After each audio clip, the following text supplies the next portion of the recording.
Welcome to the Investing Before and After Retirement Workshop. I'm Freeman Lindy, certified financial planner and enrolled agent. We're happy to have you here. Today we are going to cover a big, important piece of retirement, and that's how do you invest? How do you invest to fund your retirement? And how do you do that before retirement? And how do you do that after retirement? So what we want to cover before we do anything else are just some good quality investing principles. And whether you're new to investing and you know it's always just been done for you in a 401k and you really don't understand anything about it, and on a scale of 1 to 10 and in terms of your knowledge of investing in retirement, you give yourself like a 1 to 3.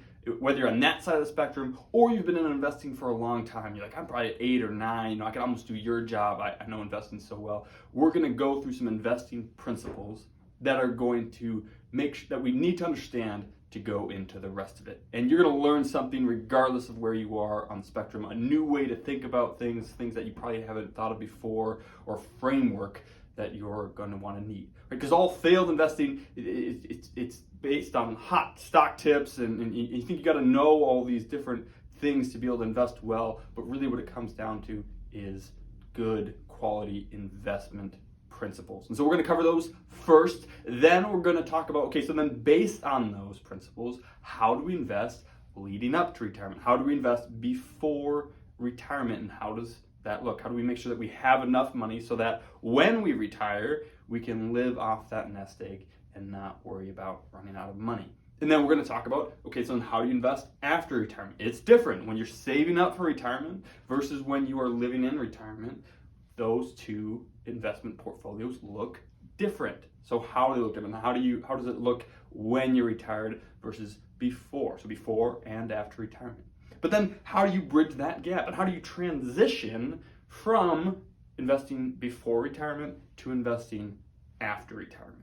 And so we want to actually know then how do you make that transition. That's what's left out of a lot is you'll see up here's your portfolio before retirement, here's your portfolio after, and you're like, so but when do I switch? Like just on the day I retire, pull a trigger, or how does that work? So we want to cover that as well. Before we go any further, there are some materials that go along with this workshop, a workbook that you can use to follow along. It's got key points in there. It's fillable. You're going to want to pay attention so you can fill out all the missing aspects of that workbook as we go along. If you signed up for this workshop via Retire Membership, via being a Retire member, then that workbook was emailed to you. If you just found this video after the fact, or you logged in, or you joined up from an email or whatever without being a Retire member, then you're going to want to use the link in the description, which will take you to a place where you can get that workbook. Go ahead and go to that link now. Pause this if you're watching this after the fact so that you can get that workbook, have that queued up. And I would put, the workshop on half your screen and the workbook on the other half of your screen, or you can print it and fill it out by hand, whichever you'd like. And that way you can follow along well with the workshop. One quick disclaimer, you got to say it, of course. This is not investment advice. I don't know you.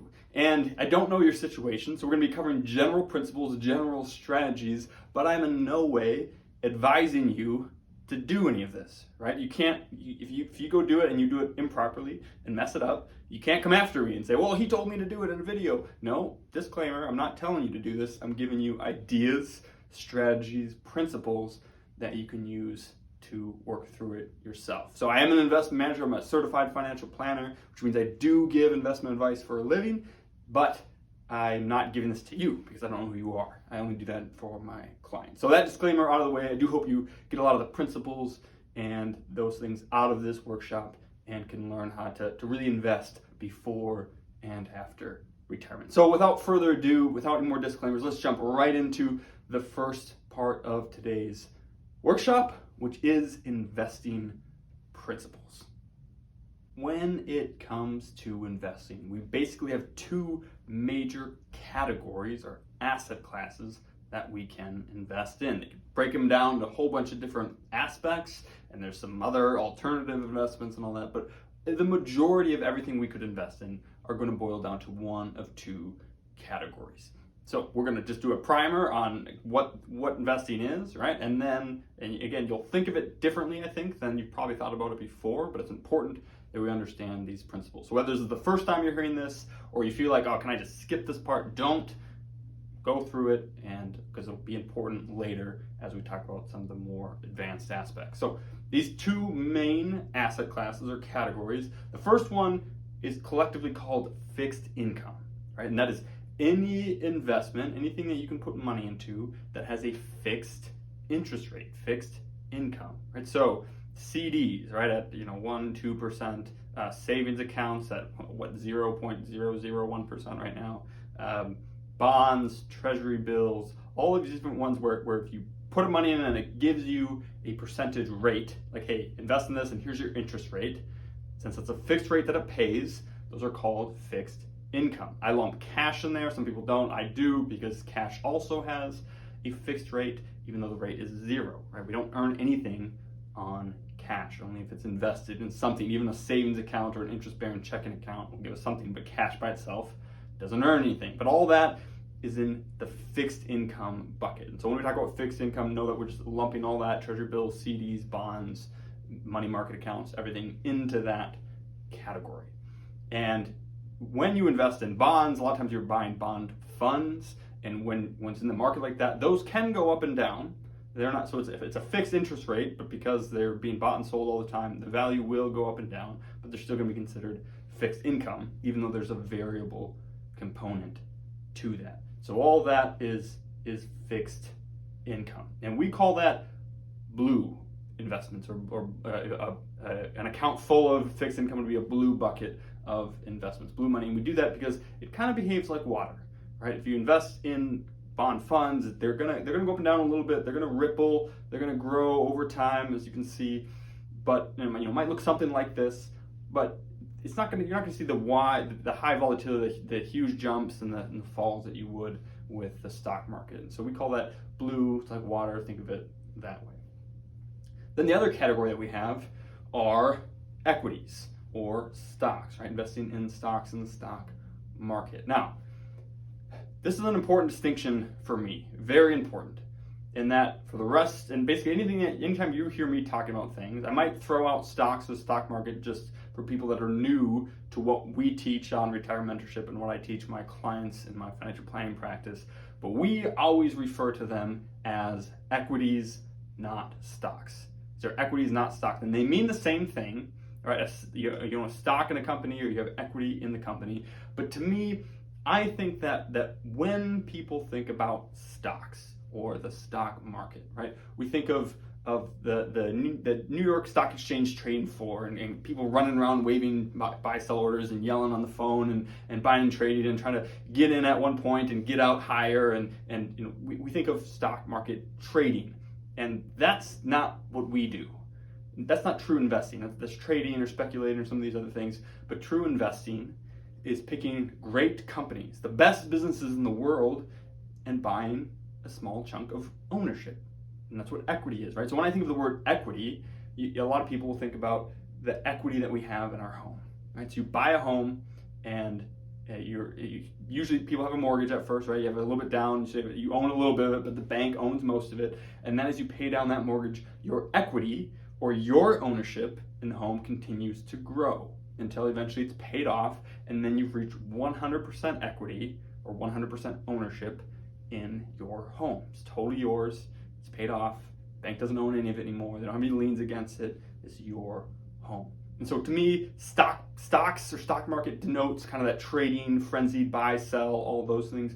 But equities or equity denotes to me, and I think a lot of other people, that ownership component, that we actually own some of the best businesses in the world. And so when you are an investor and you buy equities, you really are, you're buying an ownership stake in the best businesses in the world, in America and all over the world.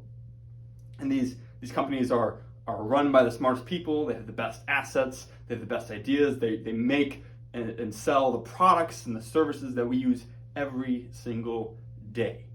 And when they make profits, you make profits. And when they have shortcomings, you have shortcomings, right? Like, not every business guarantees that they're gonna make a profit every year, right? That's insane. You can't do that. There's too many unknowns. But the best companies tend to, over time, do very well, continue to grow, and continue to make profits. And so when we invest in equities or RED, then we get to embrace some of that growth, right? When you might buy a company and then it gets bigger and it gets bigger, more profitable, and it grows and it hires more people and it has new product lines, and that company is appreciating, it's growing. So you bought in at one point and then it continues to grow, and now it's worth another point. And now we have that appreciation. That's one way that we can make money by investing in equities, is appreciation. We bought it low and it grows and is now worth more than when we bought it. The other way that we can do that is through dividends, right? When the company is profitable, some will always reinvest in their own growth, and some will pay that back to us as the owners, and we get those dividends, we get those profits in the form of dividends. We can turn around and reinvest those, we can take them home for ourselves. And again, it's never guaranteed. Dividends are never guaranteed, because no company, no business can guarantee that it will make a profit. But the best ones often do, and when they do, they can pay that back to you. So there's two ways to make money investing in equities. And so that's the one hand. And we call equity investing our red money, our red investments, our red bucket, because that's going to be like fire, right? It's going to go up and down, because companies will have good quarters and bad quarters, good years and bad years, but the best ones will have more good than bad. And so they'll continue to go up. And when we invest in a whole bunch all at once in a fund of equities or multiple funds, and we spread that across, and we're the partial owner of hundreds or thousands of the best businesses in the world, we're going to see those ebbs and flows as well, and it's going to go up and down, up and down. So as you can see, it's more volatile than fixed income, right? You're going to see higher highs and lower lows, but overall, historically, it has always done better. Of course, we don't know what's going to happen in the future. No one does. Again, disclaimer, blah, blah, blah. But in the past, it has historically always done better. Because, what would you rather do? Would you rather be an owner of Google or Apple that continues to grow and make good products and all these things? Or would you rather loan them some money at a fixed interest rate, a really low fixed interest rate, that they're going to then turn around and take that and earn a profit on, hopefully, right? And so there's two ways, right? You can be a loaner to companies in terms of buying bonds from them, which is basically you just loaning them money and then them taking that and trying to go make a profit with it. Or you can be an owner of the company. You can be a loaner or an owner. And to own the company means you get to actually take part in those profits and those growth. So those are the main two categories of investing. And so whenever you're looking to do investing, there's always going to be some combination of fixed income that you're in and equities that you're in, right? And the way that most people determine how much of each you invest in, whether it's before retirement or after retirement, is it's going to be some percentage. We're going to say, hey, we're going to have X percent in fixed income and X percent in equities. And the way that that's typically done is that you'll come in, the investment professional, the financial services representative, or whatever will may call himself a financial advisor. Some of them are, and they're really good, and there's others that aren't. Different topic for a different day. But you'll go in and they'll give you a questionnaire. And they have you answer a 5-minute questionnaire.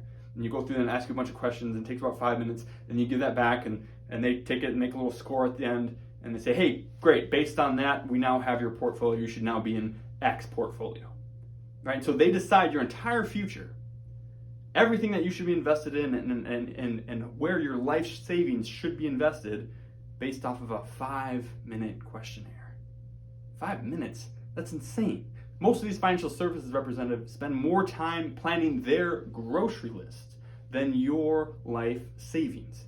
And that's nuts to me. You should never invest your entire life savings based on a 5-minute questionnaire. In your 401k, a lot of you, if you're still working, you have a 401k, and that's where most of your money probably is. And if you didn't go in and strategically pick which funds you should be in out of the limited selection that they have there, they either A, just stuck you in a default one based on your age, knowing nothing about you, what other money you have, how much you're making, how much you're living on, any of these things. They just said, oh, you're 55, ergo, here's your portfolio. So they don't even spend 5 minutes. They spend 5 seconds deciding how your life savings should be invested. Or, again, maybe you took a risk tolerance questionnaire on the site, 5 minutes, and it picked a portfolio for you that is then going to dictate where the rest of your life savings goes. And I think it's just wild that we have people who literally spend more time planning a grocery list, more time planning a vacation, more time planning really anything than where our life savings is going.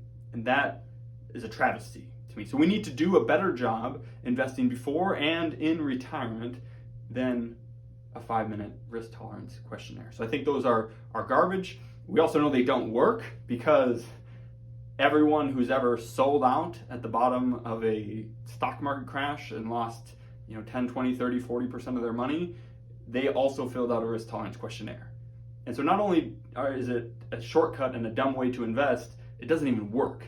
And so you need to be better educated. We need to know more. We need to believe the right things. We need to act correctly in order to invest well before and after retirement. So we got your two categories, your fixed income and your equities. And most people are going to determine how much you should have based on your risk tolerance score, or based on that 5-minute questionnaire, which is a dumb way to do it.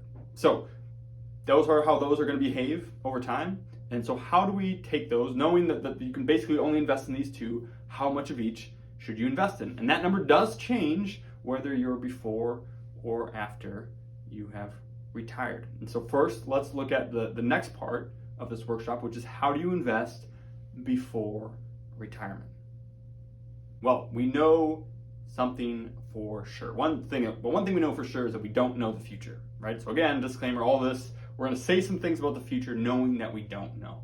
That past performance is no guarantee of future returns, that any historical references to returns and comparisons can't be guaranteed for the future, but the past returns, what has happened in the past, is the best indicator of what may happen in the future, right? They often say that the future doesn't repeat, or the past doesn't repeat, but it often rhymes, right? That the future will look something like the past. And I think with investing, that is very often the case, where we'll see a lot of the same trends. It'll look different, but it will rhyme, it will look similar. So how do we invest before retirement? Well, there's one thing that is going to be working against you the entire time.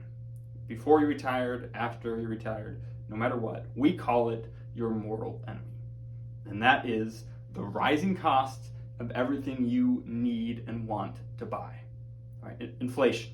That's the economic word for it. That everything that we need and want to buy gets more and more expensive as we go. And so we need to earn more than that. So first of all, anything that is not earning more than inflation is losing money. Right? If we have any investments that are earning less than inflation, then we're not making money on those, we're losing money. Right? So long-term inflation rates are 2.5% to 3%, depending on the time frame that you're looking at. Therefore, any investments that we invest in that are making less than 2.5% to 3%, we are losing money on. Right? So if you are invested in a bunch of CDs at 1 or 2% and some treasury bills at 1.5%, 2%, whatever else, any of those investments, you are losing money on those. Right? Now, obviously, inflation is very high right now in the summer of 2022, and it's at like 8% or something like that. So really anything that's not making 8%, you're losing money on right now. But we really got to think long-term, right, over long periods of time. This hopefully won't continue for very much longer, and we'll be back to more long-term stable inflation rates. But either way, looking at those long-term rates, you're losing money if you're not making at least inflation, right? Because the only real definition of money that we should use is how much can we buy with it, not just how many dollars that we have in there. And so you go back, right? How much was the first the first car that you bought? What did that cost? What did a McDonald's cheeseburger cost when you were a kid or when you were first joining the workforce, right? We can go back and we can look at all these things 10, 20, 30 years ago and be like, man, I cannot believe how cheap those things were back then. And that's going to keep happening, right? And so you look at something like a cheeseburger that used to cost 30 cents and now costs $3. And then to think, okay, that means that eventually a cheeseburger is going to cost $300, right? Like you will at some point, at least 30, right? At some point, you will pay $30 for a McDonald's cheeseburger. Think about that, right? So if that's the case, we need to be outpacing inflation while we're getting to retirement, because we're trying to build up a pile of money that we can then live off of in retirement. And the thing that most consistently does that over time is equities. right? Equities have averaged over a long period about 10%. Fixed income over the long term has averaged about 5%. And inflation, again, 2.5 to 3%, right? So not only does equities beat out fixed income 2 to 1, it beats out inflation 4 to 1. And if you think about that, if you take the inflation out of it, right, and so you just say, hey, what are we actually making after our inflation? If you're investing a bunch of fixed income making 5%, inflation is 2.5%, you're really only making 2.5% on that money. That's the real growth that you're seeing. But if you're invested in equities, which before inflation are making 10, and after inflation are making 7.5, then that's much better than making 2.5. So you have a 7.5% real rate of return after inflation and a 2.5, right? Which means that before inflation, equities, investing in the best, being the owners of the best businesses in the world, makes twice the annual return of investing in fixed income. Being an owner is twice that of being a loaner. And if you put inflation into it, then you're now you're making 3 times more real dollars by investing in equities than you are in fixed income. And so you look at these charts, right, at fixed income versus equities over time. You say, which one, if you could go back 30 years, this is a 30-year chart, if you could go back 30 years and you could put all your money in one or the other, which one would you choose? And the obvious answer is equities, right? Who would choose the fixed income over the equities? Or even a mix of those, right? Here's a 60-40 portfolio thrown in there as well, just for fun over the last 30 years. Again, which one would you rather be in? So if you're before retirement, and I'm gonna take out the last 5 years, right? If you're more than 5 years out from retirement, that kind of 5-year window, we're gonna call that transition period. We'll talk about that at the end. But if you're more than 5 years out, again, this is not investment advice, but if I were you, I would be 100% invested in equities, right? Not based on a risk tolerance questionnaire, not based on 5 minutes that you spent filling something out, or based on something that they just threw you in based on your age. I would have a plan, and that plan would include 100% equities for your investing before retirement, right? Because the growth is so much higher. And so if here's on that $10,000 over 30 years, and you can see the difference that makes investing in fixed income over time. And even after inflation, right? So let's look at it after inflation. Here's your taking inflation out over the same 30 years. Here's again the difference between fixed income and equities. And so, what's the catch? Why wouldn't you just do equities? And of course, the answer is because of these drops in here, right? Because no one likes to see their portfolio that they've worked on for 5, 10, 15, 20 years drop by 20, 30, 40, or 50%. Right? Those are not fun to do. We think of 2001, 2008, and the COVID crash in 2020. All these examples of having our money go down rapidly, and those are not fun places to be. And that is what causes so many people to not want to invest in equities, because it's fun when it's going up, and it's decidedly not fun at all when it's going down. And so we have to be aware of that. And so that is part of some of the reasons why even those who do invest in equities don't do this well. And one of the things that holds back many people is what we call the 4 horsemen. It's the 4 horsemen of investor doom. It's the things that hold back investors from getting their full return. So let's look at those real quick. The first horseman is chasing returns, right? And that's where we keep moving our investments around to try to get a better return, right? We look at our 401k options and we see the different percentages that are in there, and we say, hey, these are the best ones, so let's throw all of our money in there. And then the next year they didn't do as well, and some other funds did better. And so we take them out of one and we put them in the other one, and then that one doesn't do as well the next year. And we keep rinse and repeat, always changing our investments, always trying to get the best possible return, and usually chasing the ones that were great last year and then not going to be great this year, right? There's that joke that, I owned last year's top performing fund. Unfortunately, I bought it this year, right? Just that is a all too common mistake that people make. And it's kind of like driving in traffic, right? Where you're stuck in the left lane, it's all backed up during rush hour, and then the right lane is like flying by you. And you're like, what the heck? Why am I, the left lane's supposed to be faster. I don't know why this is stuck. This lane's going great. And so you pull into the right lane. right? And only for that to come to a stop, and then the left lane picks up and it's gone. So you're like, oh, come on, this is annoying. So then you wait for an opening and you pull out in front of a semi, obviously, and you get in the left lane, you're going again, and then all of a sudden that comes to a stop, and the right lane takes off again. And you keep, you kind of keep an eye, right, on a car that's in the left lane and a car that's in the right lane. You kind of see, like, where would I have been if I hadn't been making these moves? And before long, you can't even see them, right? They're so far up there because you kept chasing the faster lane at the wrong time. So that's number one, chasing returns. And some of you I know are guilty of this. Many people are. Most, in fact, have done this at least at some point in their life. The second horseman is what we call poor diversification, right? And this horseman has two swords, under diversification and over diversification. And under diversification, that just means that we have too many of our eggs in one basket, right? We've got a whole bunch of company stock, maybe the company we worked for gave us a bunch of stock, or we could buy it over time, so we have a whole bunch of our money in one company, which means if that company goes down, especially if it's a company you're working for, if that company goes down, not only do you lose your income, but you'll lose a bunch of your savings as well. And that's going to be a recipe for disaster when you have too many eggs in one basket. It's too much betting. You're betting your whole future, too much of your future on one company doing well, or just a few companies. So that's under diversification. The other one that is talked about less often is over diversification. And this is where you've just got tons of investments, right? I've seen statements like this where people bring their statements from another advisor and they'll have them in like 17 different funds or 23 different funds. And they're like, oh yeah, look at my great diversification. I got so many funds. I'm so well diversified.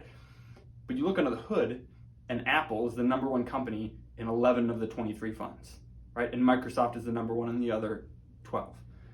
And so if you look underneath all those things, it's actually a whole bunch of the same companies just repackaged into different funds. And what that does is it causes a whole bunch of redundancy in fees and what you're getting charged and investments, and all of that adds up to underperforming what you could have been if you'd just been in the right funds or the right companies to begin with, right? So that's horseman number two, doing one of those two things, either being under-diversified or over-diversified. Horseman number three is market timing. And this is where we're trying to be in the market when it's going up and get out of the market when it's going down. Right, so we'll see this a lot when, again, there's two ways that people can do this. One, the market starts going down and they don't, they lose 10, 20, 25, 30%. They're like, oh man, this is going to keep going down. I don't want to be in this. So they try to jump out of the market and like, I'm going to jump out, wait for it to bottom out, and then I'm going to jump back in and catch the ride up. Except for sometimes you jump out and then it just immediately turns around and goes up without you, right? And then when do you get back in? You're out of the market now. You got to be right twice when you're timing the market, right? When you get out and when you get back in. And so if you're wrong when you got out, whatever, right? So that's one way to do it. You get out after it's already gone down and then it goes right back up without you. The other way that you can do that is you can think it's going down. People do this a lot, right? All the news or something happened, oh man, the market's gonna crash. I'm gonna get out now, wait for it to crash, and then jump in at the bottom. So they get out, and it starts going down a little bit, and you're like, yep, I was right, I knew it, here comes the end of the world, it's the apocalypse, the other political party got elected, the whole world's gonna end, and then I'm gonna take advantage when the market crashes. So they get out, and the market goes down a little bit, and then it comes up, and then it comes up, and then it comes up, and then it comes up, and they're still out down here, right? And even if it does crash, it never comes back down to where they would have been if they had just stayed in. And so market timing, trying to be in the market when it's going up and get out of the market when it's going, before it goes down, is ruined. Countless investment portfolios, countless retirement plans have been ruined or at least severely injured by this third horseman. And then the last one is very similar, which is panic. The fourth horseman of panic. And that's where, right, usually it's followed by euphoria, right? Everyone loves to invest when the market's going up and just keeps going up, makes all-time high. They get more and more invested. They love investing during that time, seeing it going up, and then it goes down. And it goes down, and it goes down, and it goes down, and it goes down. And they're like, I just can't take it anymore. I cannot see any more of my life savings going down.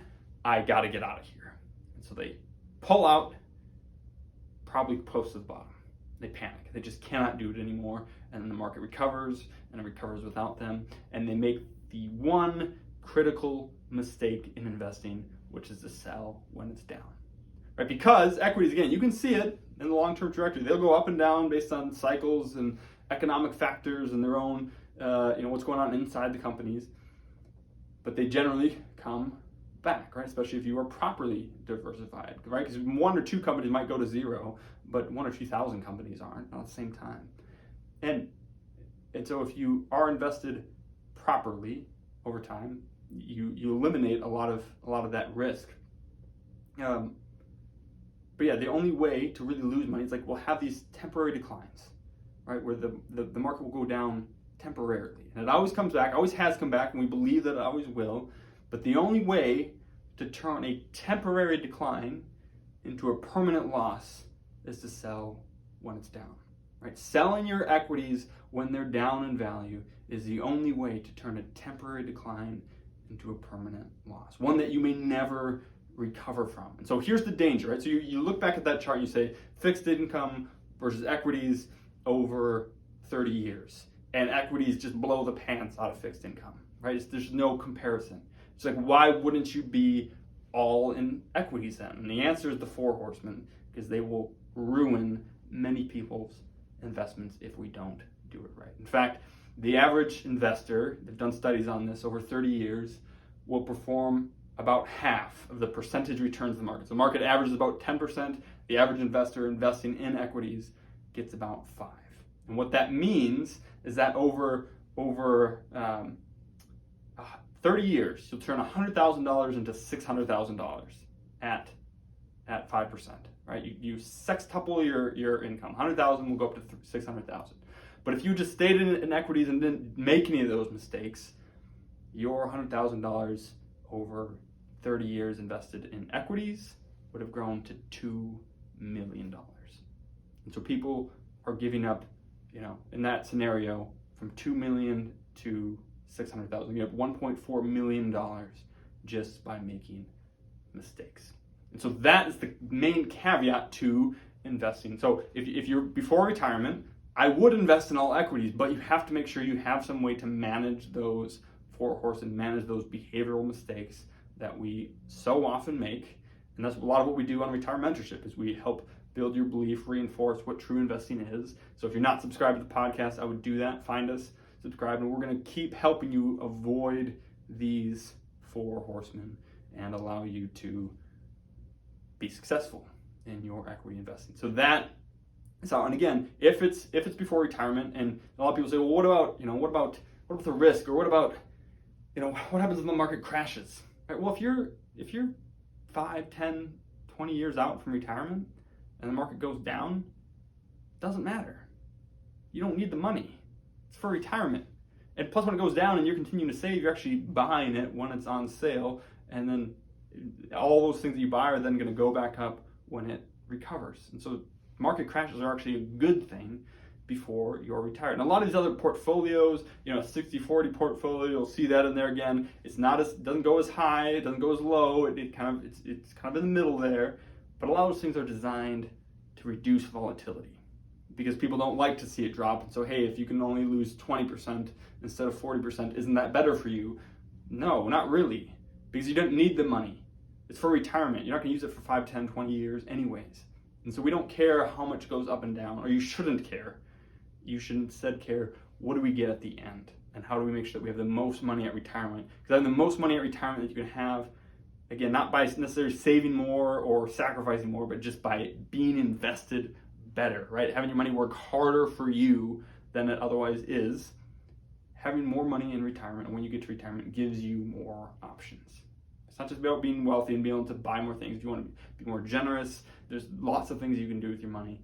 And so all other things being held equal, right? I would rather have more money at retirement than less. So we want to invest for growth, managing our own behavior, and not trying to manage the volatility. There's a lot more we could say about that, but we got to move on to the next part. So that's investing before retirement. And how does that change then when you get to retirement? So let's look at the next part, which is investing after retirement.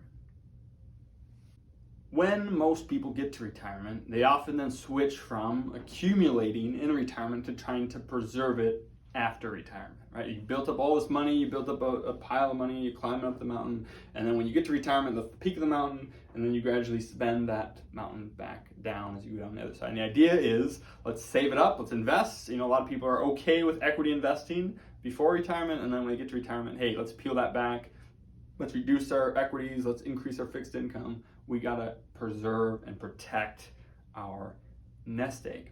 But here's the problem with that. People don't really live off of a nest egg. You don't live off a lump sum of money. You live off of an income. Right? When you're earning, you always have a paycheck coming in to pay all your bills, and you're going to keep having that in retirement. And if you think about it, right, your mortal enemy doesn't stop when you get to retirement. Expenses don't stop going up when you get to retirement. In the same way that they have all your life, when you retire and you're retired for the next 20, 30 years, right, especially if you're married, like one of you, the chance of one of you living 30 years after retirement is very high. It's like 90-something%. Everything you need and want to buy is going to increase in cost over that time. The cost of everything you need and want to buy will double or triple during your retirement. And so we need your retirement income to do the same thing. Just like, again, think back 30 years and how expensive things were versus now. And that's going to happen again going forward. So the goal of investing in retirement is not in preserving your retirement principal, your lump sum. The goal is in creating a retirement income. That's what we're investing for. We're not trying to protect this lump sum of money and make sure nothing happens to it. We're not trying to make sure that it doesn't go down in value or that it has any volatility. We're trying to turn it back into an income that has to do three things. We call it three-dimensional retirement income. And the first dimension is direction. We need an income that will grow faster than the cost of living, right? So just as everything else has been going up over your entire working life, it's going to keep going up in retirement. And if your income isn't increasing to match that, you're in trouble. Think of all the people that are stuck on a fixed income. They just have Social Security, they just have pensions, or they just have, an annuity or something like that. And as things get more and more expensive and they're getting older and older, they're struggling more and more because their income is not keeping up with the cost of living. So dimension number one, we need an income that grows faster than the cost of living, that rises faster than the cost of living. Dimension number two is we need it to have the right duration, right? Direction is number one, duration is number two. It needs to last longer than you and yours and you and your spouse. Right? Maybe you're going to pass away in 20 years, but your spouse lasts 30 years in retirement. Doesn't have to just survive for you. It's got to survive for them too. And so during all of that, as everything's getting more and more expensive over the next 20, 30 years, your income needs to last longer than that. Right? Not as long as you don't want to slide into home plate with $0 left in the bank and hope that you pay your last expense, but that expense to the funeral home or the attorney or something bounces at the end. No, we want to have plenty of money so that you're not ever worried about it. We don't want it to come down to a timing of like who's going to run out first, your time or your bank accounts, right? Let's not bet like that. We want it to last longer than we do. And we want it to have the right diversion. So direction, duration, and diversion. It needs to flex better than the stock market. Because the stock market's going to do all kinds of stuff, and we'll talk about that in a little bit, but it needs to do better than that. It needs to sustain, it needs to keep your income coming no matter what happens. Not having a plan B, but to have plan B be part of plan A. To know that there are things out there we don't know, and we have a plan for it no matter what. And here's the idea, right, is you need a plan to create this income. You can't just willy-nilly do it. You can't wing it, right? All successful investing comes from continuously acting on a plan. And all failed investing comes from continually reacting to the markets. And so we're not making a plan based on what the market's doing or who's in office or what the global economic, whatever is going on. We have a plan that will encompass all those, and we'll be able to satisfy those three dimensions. And really quick, annuities do not do that. All right? A lot of people think, especially with that second one, like last longer, is a lot of people go to annuities for that. Because the promise of annuities is, hey, if you put all this money in this annuity, and the guy makes a big fat commission check on the back end, but if you do put all this money in there, it'll create an income that will last as long as you do. Well, that's the first problem, right? It's only as long as you do. And when you pass away, the money's gone. Can't leave anything to your churches, can't leave anything to your charities, your children, grandchildren, nothing. it's gone. So first of all, not a great, thing as far as giving money goes. But here's the other thing. The biggest problem with annuities is they don't satisfy dimension number one. They tout, hey, we're the solution to dimension two, to duration, to have an income that lasts as long as you do. But the problem is that almost all annuities, if you actually take that guaranteed income, it's a fixed income amid rising costs. Annuities will generate a fixed income among rising costs. So they say, hey, look, we can guarantee you a 5% withdrawal rate off of the $100,000, $200,000, $500,000 that you put in here. We can guarantee that you can pull 5% off the rest of your life. But it's only 5% of that original amount. In the meantime, everything else is going up in price and your income is flat. And I promise you, it's going to feel great at first. It may even be higher than some other incomes you can get in the first few years, but as inflation keeps going up and your income stays the same, I promise you that 15, 20, 25 years down the road, that is not going to be a good solution. Same thing with permanent life insurance. Basically any product that insurance companies tout, they're always touted to kind of protect against some of these things, but they fail all of the tests. If you look at all three, they're always going to fail. I wish we could say more about that, but we don't have any time. So annuities are not the solution. Instead, we need a real plan. So here's the plan. We need an overall financial plan, right? But then we need a plan funded by a portfolio of equities with a sufficient pool of fixed income. We need a plan funded by a portfolio of equities with a sufficient pool of fixed income. So what does that mean? Again, most, if you go DIY it yourself with, Vanguard, or if you're in a 401k, or if you're working with a financial services representative masquerading as a financial advisor, they're just going to put you either in an age-based portfolio or give you a risk tolerance questionnaire and put you in a portfolio based on that. But that's not the way that we should do it.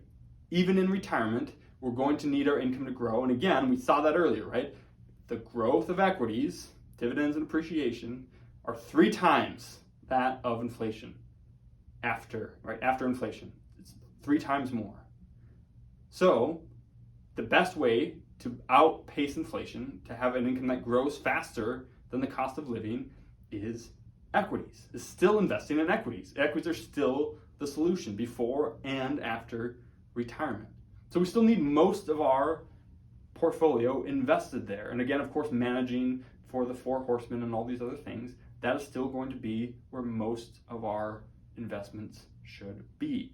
And so a lot of people say, they have all these rules like, 110 minus your age, 120 minus your age. So if you're 60 years old, that means you should be, so you subtract 60 from 110, then you should be 50-50, 50% fixed income and 50% equities. And none of that takes into account what you actually need. And most of it underestimate the effect of inflation over time. Again, fixed income, some fixed income only ties inflation, right? You have to have some of those long-term bonds and those other things in there that are more volatile in order to get your overall fixed income to be higher than inflation. And so the best way to create the direction we need is equities. If we have more money than we need, right? If it's growing faster than inflation and faster than we can take it out, then you're also going to have the duration that you need, right? So if equities grow at 10%, inflation is 2.5%, and you're taking out 4 to 5, that leaves 2.5%, 3% left to grow. And so your money will actually keep growing. Instead of spending it down in retirement, it'll actually grow faster than you need it. Not every year, right? We'll have down years, but on average, your portfolio can still grow more than you are taking.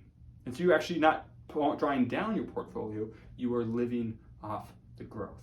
That's the best retirement income plan, where you are not spending down your retirement, you are living off the growth. And equities are the only way to do that. But what about when, not if, the stock market crashes, right? We get a 2008, we get a 2001, we get a 2020, we get what might be a 2022 here. We're still in the middle of it, so we don't know how this is going to end out. But what if that happens, right? And it's different, right? It's totally different when you're before retirement and after, because we already talked about that, right? When you're 10, 20, 30 years out from retirement, it doesn't matter if the market goes down. You're not going to use it anyways. And so just let it go. It'll come back. But it's not the same thing, right? When you're in retirement, because now you need that money to live on.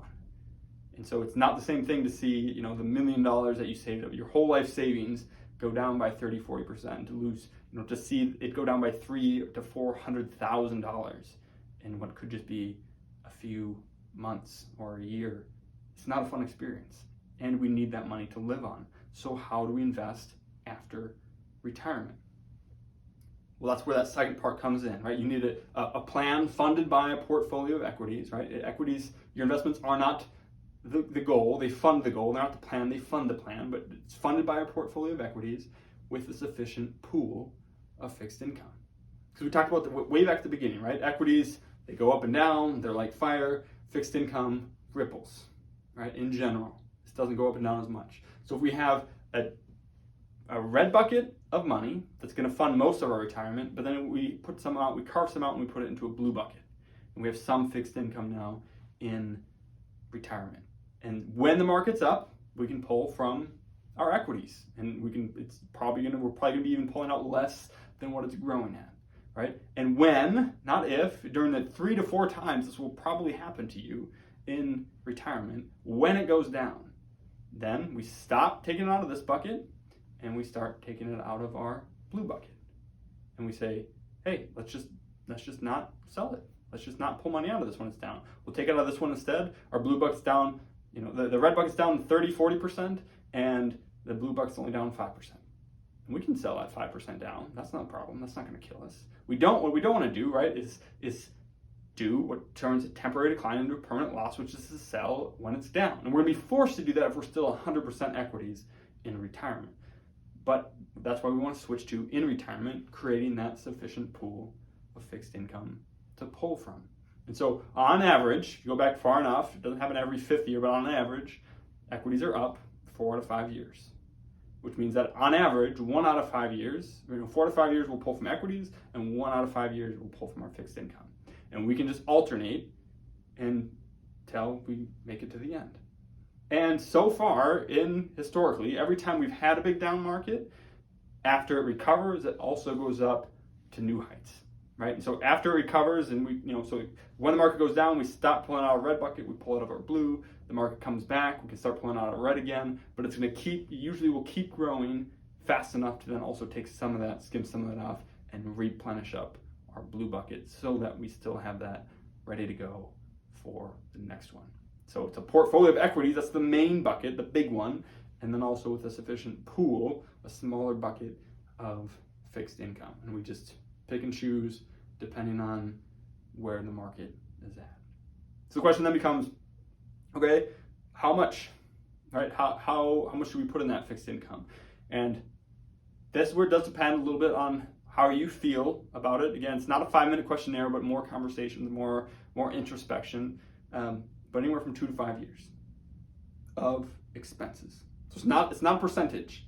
It'll work out to some percentage. I suppose you take a percentage after the fact, but you shouldn't have a equity or fixed income split based on a percentage, based on your age or any other number that makes no sense, right? It should be based on your situation. In case your situation is, what is your annual expenses? How much do we need to pull out of these investments each year? And so we look back and say, okay, so how do we not sell at a loss? Because that's the one thing we don't want to do, right? We don't want to turn a temporary decline into a permanent loss. And so we can't sell then. So how long would we need to be able to last in order to not do that? So most downturns are less than 2 years. Most of them, the vast majority, we see tons of 10, 15, even 20% downturns. We see that quite often, and usually they're back within a year, right? The COVID crash, like 6 months from peak to recovery, and then it went on to continue to do really well, right? And so, but most of them are under 2 years, so we need at least 2 years of our expenses from our investments in a blue bucket, in fixed income. And that way we can withstand most downturns, right? And so that's the minimum. And then for other people though, like they don't want the minimum, they want to be even more secure. And so we say, okay, so then what's the worst case scenario? And that'd be like a 2008, right? Great recession, greatest economic recession we've had since the Great Depression, right? Again, there's like 80 years between those two. Hopefully it's only like a once in a generation type thing. Hopefully we've had ours already, right? We don't see that again.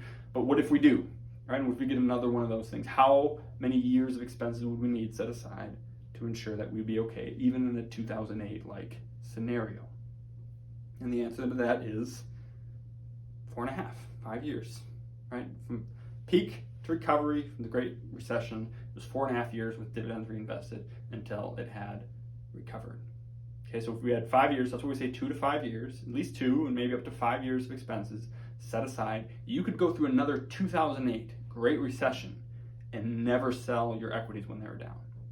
And we all know what happened after 2008, right? And after it started recovering, it then went on to go 10 plus years of straight up, and which is a great thing, right? And so that's why we want to have so much equity. We want to take part in that growth, but we also want to protect it so that blue bucket almost becomes like our insurance policy against downturns. And knowing that they're going to happen, we want to make sure we have something to pull our money out of so that we don't sell at a loss. And let me give you an example of what this looks like that I think will click more with some of you. So imagine that you bought a house some years ago and you bought it for $200,000, and over time it is appreciated and you want to move, and so you list it, or you have it appraised, and they say, yep, we could get $400,000 for this, and you're like, awesome. So you list that $400,000, you bought it at $200,000.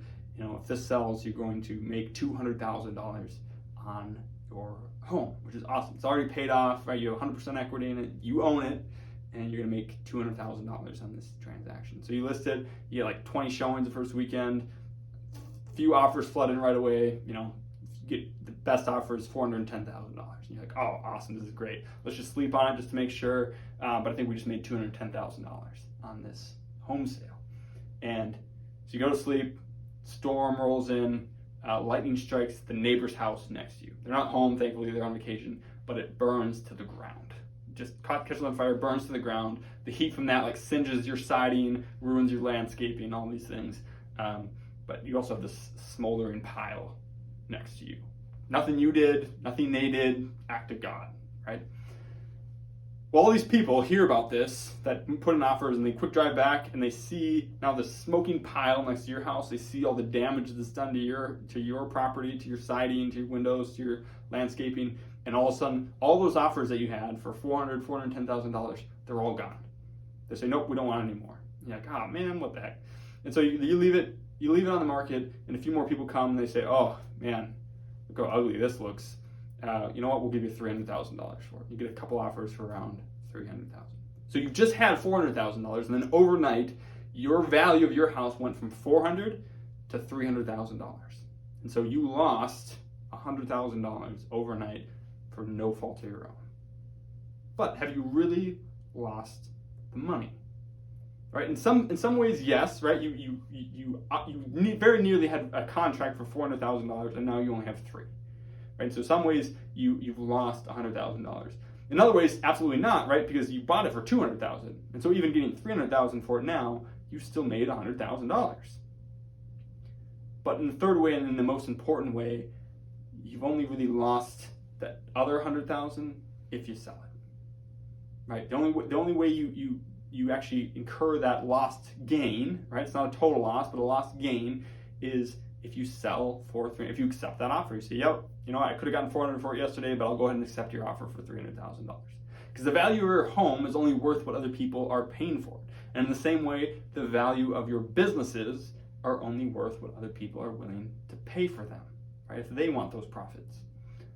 But here's the thing, you only lose that money if you sell, and you're only going to turn that temporary decline into a permanent loss if you sell. Because your money's not, you don't have less money, the value of your home is temporarily lower because of this incident.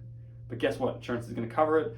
Insurance comes in, so you take it off the market because you're like, you know what? I'm not going to sell. I'm not going to take that loss. You take it off the market. Insurance pays for the siding because it's all covered. Insurance pays to rebuild the house next to it. Now you got this beautiful house next to you. Your house looks even better, right? They had to redo all the siding on the whole house, not just the one side. So your house looks better. The neighborhood looks great again, and you put it back on the market again. And now people are coming like, oh man, your siding is gorgeous. The house next to you is gorgeous. The whole neighborhood looks great. And offers start pouring in, and the highest one being $450,000, right?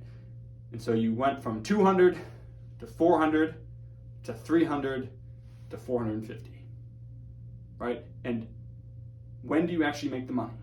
You make the money when you sell it, hopefully at that $450,000 and not at that $300,000. And the same thing is true with your equities. sometimes the value goes down.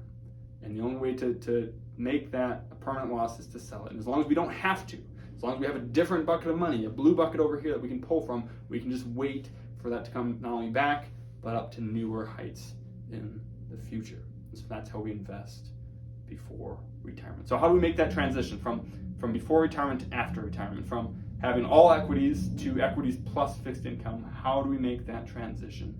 And that's where we'll want to go next. So the last topic here is transitioning from before retirement to after retirement. The way that we look at that is, again, looking at when are you going to actually need the money. So for me, the window for that transition is 5 years, right? Because if the longest time equities are going to be down is 5 years, if we get another 2008, then earlier than 5 years before retirement, we don't need the money, and so it can all be in equities. But then once we reach that 5-year window of before you retire to when you retire, that's when we really start transitioning. Now, we don't just pull the trigger at 5 years out, and we don't just pull the trigger at retirement, right? Instead, we decide, hey, where's the market at the time, right? And we need to start building up that 2 to 5 years. So if your plan is 2 years, then we want to make sure that by the time we hit retirement, we have 2 years of your expenses in blue bucket. And let me just clarify one thing quick, which I didn't say earlier, which is that it's 2 to 5 years of expenses that you need from your investments, right? If your overall household expenses, for example, are $100,000 a year, that's how much you spend overall. But between Social Security and whatever, that covers $30,000 of it. Your expenses are $70,000 then, right? Because Social Security is always going to be there regardless of what the market's going to do, right? By the way, we're going to cover Social Security in our workshop next month in October. So make sure that you're a RetireMember so you can get notified if that's happening. Follow the channel, follow our podcast. We'll let you know when it's coming. So that's what's going to happen. But so that 70, that what you need to actually pull out of your investments, that's the amount that you're going to take 2 to 5 years of those expenses to do it. So in this case, if you were, if you have $100,000 total, Social Security takes care of $30,000 of it, and so you need to take out $70,000 from your retirement accounts each year. Then you need 2 years, which would be $140,000, to 5 years, which would be $350,000. That's how much you need in fixed income by the time you retire, right? Because what you don't want to have happen is things are, and this will happen to some people, where the market's going up pre-retirement and it just keeps going up, and they don't want to pull it out because they like seeing all the money going up, right? And so they don't pull it up, they don't pull it out, then they retire, and then the market crashes right after they retire. And they didn't prepare. And so trying to get every dime of growth that they could means that they were all in equities all the way to the point of retirement, and then it crashed either right after or right before either way, before they can move it into fixed income. And if it crashes right after, then they're kind of hosed because now they have to pull money out when it's down. Or if it crashed right before, all of a sudden they're like, well, maybe we can't retire now because we plan to retire next year or later this year, but now all of our money is down 20, 30, 40% instead of just a portion of it. So you want to make sure that by the time you retire, that's fully intact. And then it's going to depend a little bit on where the market is. So if the market's at an all-time high 5 years before you retire, you would start pulling some out right then, right at 5 years out, just to make sure. At least 1 year, maybe just go to the straight 2 years right before retirement. Because what could happen, right, is the market's been going up, it peaks at 5 years out, and then right after 5 years, it goes down. And then we have a 2008. And it takes the whole 5 years, and by the time you retire, you're kind of like, it's the same, right? It's come back to where it was by the time you retire, let's say. And so then you'd be fine if you had pulled it out, but you didn't lose any growth. But let's say it's down. Let's say it peaked a year ago when you hit 5 years out and it had peaked already. Well, you're not going to then, if it's down 20, 30% from its previous all-time high at 5 years out, you're not going to pull money out, right? You're not going to sell when it's down 20, 30% just so you can start building a blue bucket. So if that happens, then you want to wait for it to come back and reach a new all-time high and then pull it out. So if it's at an all-time high when you're 5 years out, pull some of that out, at least one, probably just go ahead and do 2 years, and then over time you can get to that 3, 4, 5, whatever your end goal is. But then if it's not an all-time high, if it's down currently at 5 years out, you're going to wait until it recovers, whether that's at 4 years out, 3 years out, 2 years out, whenever that is, and then at that point fully fund your blue bucket. So we can't tell you definitively, right? And again, none of this is investment advice. This is just a strategy, but it's one that we use with our clients. And So we don't know exactly when that will be but that's going to be based on your situation and where the market is at the time. But that's the principle we use in terms of transitioning from before retirement to after retirement. So that was a lot. You have your workbook, hopefully, that you filled out, so that'll remind you of everything that we talked about. But those are the basic things, right? Equities versus fixed income. We want to make sure that we're beating inflation, that we're not losing to the four horsemen, but that we're having a lot of our money in equities, all equities, in fact, before retirement. Then we're going to transition to having 2 to 5 years of income in fixed income, right? 2 to 5 years of expenses in fixed income, and the rest stays in equities, and we're going to manage that. Manage where we're pulling our income from, either equities or fixed income, throughout the rest of retirement. This is a lot. We packed a ton into this workshop here, and you're probably a little bit flooded, right? There's a lot of information. You got a lot of notes. So how do we get help with these things? Well, 2 things. One, you can get my book, 3D Retirement Income. If you're a RetireMember, you would have gotten one of these already. If you're not yet, you can use the link in the video to sign up to be a RetireMember. It's totally free. It's just extra content that we give out to people who follow the podcast, Retire Mentorship, and we can send you one of these for free. You can get it hardcover, paperback, audiobook, ebook, whatever you want. We'll get it to you. And this is basically the 8-hour version of what we just went through, right? I basically stuffed a whole bunch of the content from this book into 1 hour, and it really takes 8 hours to properly explain all these things. So since you don't want to sit through an 8-hour workshop, pick up the book, listen to it, right? Whatever is easiest for you, and it can enlarge everything that we talked about today, and you'll understand it better after reading this book. So that's number one. The second thing is, right, is then we haven't gone into the weeds at all, and so we don't, what do we actually pick? What actual equity funds do we pick inside of there? What fixed income funds do we pick?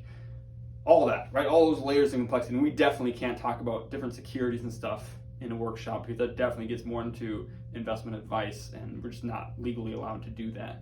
And so you can obviously try to figure those things out through a lot of education and whatnot, trying to figure out what you want to do. Or if you want help, the best place to go is to get a fee-only fiduciary certified financial planner.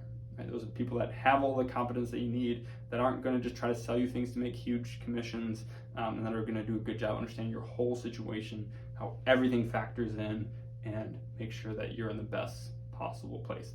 We're on there, so obviously if you like what we're teaching and you want to work with us, you want us to do these things for you, help you create that 3D retirement income, help you invest before and after retirement, take a look at that 401k that's still sitting in that default fund they put you in, take a look at that portfolio that someone spent 5 minutes with a questionnaire helping you determine where you should be, and actually build a plan for you that you can follow. So if you want help with that, again, we can do that. You can reach out to us, or you can go to feeonlynetwork.com. I'm not affiliated with them. I'm on that network, but that's where you can really find the best financial advisors and planners to help you to create these strategies. So things you can do on your own, and then if even that's too much, definitely things that you want to get some help with. Your retirement, your life savings is far too important to leave it to chance, to guess, and to get wrong, right? And so unless you're 100% confident in your ability to know everything you need to know, to not have any blind spots, and that you have expert level competence in these areas, you can try doing it yourself. You can also try to give yourself LASIK surgery and try to do open heart surgery on yourself. But some things are better left to the pros. And so this is right. I'm just a big believer in getting full financial planning from a fiduciary fee-only advisor. Fee-only network would be the place to go. You can also email us, questions@retirementorship.com. If you have questions from this workshop or things that we left out and you want to know, feel free to email us. I'm guessing a lot of those answers will be covered in the book, so we'll probably say, yep, hey, here's the short answer, the longer answer is in chapter X of the book, or yep, here's another resource we can use to teach you about that. We're all about educating here, and we hope that this has been helpful for you. Again, become a RetireMember. You can click the link in the description to figure out what that is, and you'll get more workshops. We'll have another one next month on Social Security. It'll be in October of 2022. So if you're watching this after that, and that might already be out, we'll have another one in November on reducing taxes in retirement, making you keep more of what you've earned and less going to the government. And we'll have other topics and stuff coming up in the future. So hope this has been helpful for you, and If you did like it, give us a like in the YouTubes down below. And if you have other people that you know are getting close to retirement and you found this helpful, would love if you would send them a link to this video, and that way they can watch it and learn some things as well. Thanks a lot. We look forward to connecting with you in Retire Membership and over the podcast and then different means, and we'll see you next time.